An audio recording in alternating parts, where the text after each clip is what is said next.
અમદાવાદમાં ખાવા પીવાની ચીજવસ્તુઓની ગુણવત્તા અને સ્વચ્છતા સામે ફરી એકવાર મોટા સવાલો ઊભા થયા. નિકોલમાં પિઝા આઉટલેટ લા મિલાનો પિઝેરિયામાંથી ઓનલાઈન મંગાવવામાં આવેલા પિઝામાંથી જીવાત નીકળતા ગ્રાહકે ભારે હોબાળો મચાવ્યો.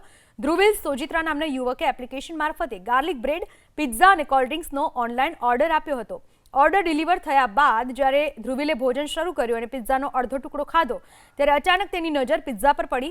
પિઝાને ધ્યાનથી જોતા તેના ઉપર એક મરેલી જીવાત ચોંટેલી જોવા મળી. જાણીતી બ્રાન્ડના પિઝામાં આ પ્રકારની ગંદકી જોઈને ગ્રાહક સ્તબ્ધ થઈ ગયો. તેણે તુરંત જ સ્ટોર પર ફોન કરીને કડક શબ્દોમાં ફરિયાદ નોંધાવી.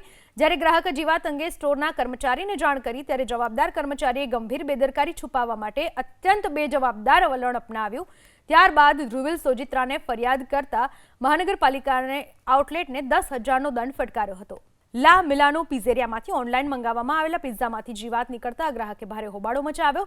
ધ્રુવિલ સોજિત્રા નામના યુવકે એપ્લિકેશન મારફતે ગાર્લિક બ્રેડ, પિઝા અને કોલ્ડ ડ્રિંક્સનો ઓનલાઈન ઓર્ડર આપ્યો હતો.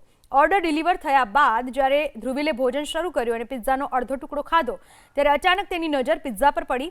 પિઝાને ધ્યાનથી જોતા તેના ઉપર એક મરેલી જીવાત ચોંટેલી જોવા મળી. જાણીતી બ્રાન્ડના પિઝામાં આ પ્રકારની ગંદકી જોઈને ગ્રાહક સ્તબ્ધ થઈ ગયો.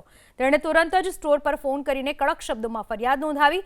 જ્યારે ગ્રાહકે જીવાત અંગે સ્ટોરના કર્મચારીને જાણ કરી ત્યારે જવાબદાર કર્મચારીએ ગંભીર બેદરકારી છુપાવવા માટે અત્યંત બેજવાબદાર વલણ અપનાવ્યું. ત્યારબાદ ધ્રુવિલ સોજિત્રાને ફરિયાદ કરતા મહાનગરપાલિકાને આઉટલેટને 10,000નો દંડ ફટકાર્યો હતો.